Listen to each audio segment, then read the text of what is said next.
दोस्तों, आज मैं आपको बताऊंगा स्केजोफ्रेनिया के बारे में, एक ऐसी बीमारी जिसको भूत प्रेत का साया बताया जाता है। आज के वीडियो में मैं आपको स्केजोफ्रेनिया बीमारी होने का मुख्य कारण, स्केजोफ्रेनिया के प्रकार, लक्षण और इस बीमारी से छुटकारा कैसे पाए वो सब बताने वाला हूँ। वीडियो को अंत तक जरूर देखें। अगर आप मेरी चैनल पर नए हैं तो राजा वाला फैक्ट्स को सब्सक्राइब कीजिए और बेल आइकन जरूर प्रेस करें। स्केजोफ्रेनिया के बारे में मैं बताऊं उसके पहले मैं आपको एक सत्य घटना के बारे में बताता हूं। बिहार के एक छोटे से गांव में मेरा एक दोस्त रहता था।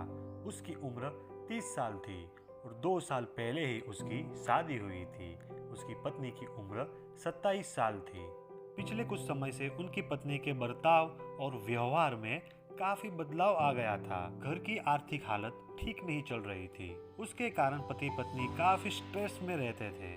धीरे धीरे उनकी पत्नी की मानसिक हालत बिगड़ती रही। उन्हें वहम होने लगा कि उनको कुछ दिखता है जो असल में वहाँ है ही नहीं। वो ऐसी बातें करने लगी जो कभी हुई नहीं थी। कभी कभी उसकी पत्नी काफी हिंसक हो जाती थी और उनको संभालना काफी मुश्किल हो गया था।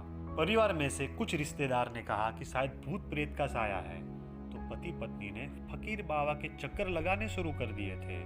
इलाज के नाम पर उनकी पत्नी के साथ जो हो रहा था उससे उनकी हालत और बिगड़ने लगी। लड़ झगड़ कर पति अपनी पत्नी का इलाज करने के लिए पटना ले गए और पटना में डॉक्टरों को दिखाया। जब टेस्ट वगैरह हुए तब पता चला कि उनकी पत्नी को सिजोफ्रेनिया नाम की बीमारी है। सिजोफ्रेनिया एक मानसिक अवस्था है, एक डिसऑर्डर है, वो कोई भूत प्रेत या साया नहीं।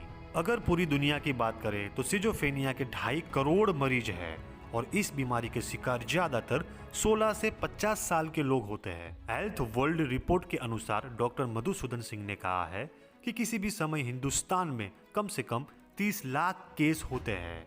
इसके बावजूद कई लोगों को इसका नाम तक पता नहीं होता। इसको भूत प्रेत का नाम बताकर मरीज को बाबा और ओझाओं के पास ले जाया जाता है। ठीक करने की तो बात दूर, मरीज पर जादू टोना और टॉर्चर भी किया जाता है। इसलिए यह वीडियो मेरे सभी व्यूअर्स के लिए बनाया है ताकि लोगों को सही जानकारी मिले, सही इलाज मिले। स्किज़ोफ्रेनिया क्या है और लोगों को क्यों होता है? स्किज़ोफ्रेनिया यानी मनोविदलता एक ऐसा मानसिक रोग है जिसमें पेशेंट के विचार और अनुभव वास्तविकता से मेल नहीं खाते।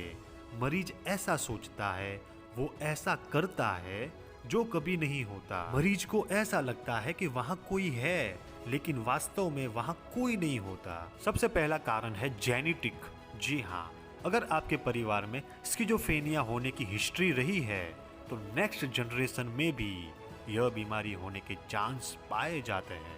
दूसरा कारण है हमारे दिमाग का विकास। स्किज़ोफ्रेनिया में दिमाग के अलग अलग पार्ट्स में अलग अलग तरह की बीमारी होती है और यही खराबी मिलकर स्किज़ोफ्रेनिया जैसी कंडीशन बना देती है। चौथा कारण है न्यूरोट्रांसमीटर। जी हाँ, न्यूरोट्रांसमीटर एक ऐसा मैसेंजर होता है जिसका काम होता है दिमाग में एक जगह से दूसरी जगह सिग्नल पहुंचाना। अगर आपको कहीं चोट लगी है तो न्यूरोट्रांसमीटर के आपके दिमाग तक खबर पहुंचाता है। न्यूरोट्रांसमीटर में खराबी होने की वजह से भी स्किज़ोफ्रेनिया के लक्षण बन जाते हैं। जिन बच्चों का वजन कम होता है या तो जो बच्चे समय से पहले पैदा हो जाते हैं, उनमें आगे जाकर स्किज़ोफ्रेनिया नामक बीमारी देखने को मिलती है। अगर हम कंपेयर करें तो अगर कारणों के सिलसिले में आगे बढ़े तो सबसे मुख्य कारण है तनाव यानी स्ट्रेस। लाइफ में कोई मुख्य तनाव हो, जैसे कि तलाक, किसी की मौत हो जाना, जॉब चली जाना, यानी हाई लेवल के तनाव वाले जो स्ट्रेस होते हैं, उनमें से स्किज़ोफ्रेनिया हो सकता है। दूसरा मुख्य कारण है ड्रग एब्यूज यानी ड्रग का सेवन करना। रिपोर्ट में पाया गया है कि कई तरह के ड्रग्स स्किज़ोफ्रेनिया को बढ़ा सकते हैं। अगर इंसान की दिमागी हालत पहले से ठीक नहीं तो वो ड्रग एब्यूज करता है तो उसको स्किज़ोफ्रेनिया हो सकता है। स्किज़ोफ्रेनिया बीमारी के लक्षण क्या है? यह बीमारी सबसे पहले सोचने समझने की शक्ति पर इफेक्ट करती है, जैसे कि इमोशन, रिएक्शन और बिहेवियर पर असर पड़ता है। बीमारी की शुरुआत में इंसान ज्यादातर अकेले रहना शुरू करता है। सोसाइटी और परिवार वालों से वो दूर रहता है, नहीं दुनिया में खो जाता है, स्पोर्ट्स वगैरह नहीं खेलता। कई बार ओसीडी के लक्षण देखने को मिलते हैं। ओसीडी यानी एक न एक चीज बार बार करना। मरीज को हर चीज पर शक और वहम होता है। अपने हाथ वो बार बार धोता है। मरीज को कई बार अकेले बैठे बैठे उसको आवाजें सुनाई देती है। मरीज खुद से ही बात करता है। बैठे बैठे हंसने लगता है, हाथों से इशारा करने लगता है। जो चीज नहीं होती उसको वो वास्तविक समझ लेता है। जैसे कोई रास्ते पर कोई रस्सी पड़ी है तो वो उस रस्सी को सांप समझ लेगा। स्किज़ोफ्रेनिया बीमारी का इलाज क्या है? तो इस दुनिया में कोई भी बीमारी ला इलाज नहीं, यानी दुनिया में सभी बीमारी का इलाज संभव है। वैज्ञानिक इस बीमारी के इलाज के लिए काउंसलिंग, साइकोथेरेपी और थेरेपी सेशन से मदद लेते हैं, मरीज को ठीक कर सकते हैं। स्किज़ोफ्रेनिया गंभीर मानसिक बीमारी है। सही इलाज मिलने पर मरीज स्वस्थ होकर सामान्य जिंदगी जी सकता है। अगर आपको वीडियो अच्छा लगा हो तो लाइक करें, शेयर करें एंड सब्सक्राइब जरूर करें।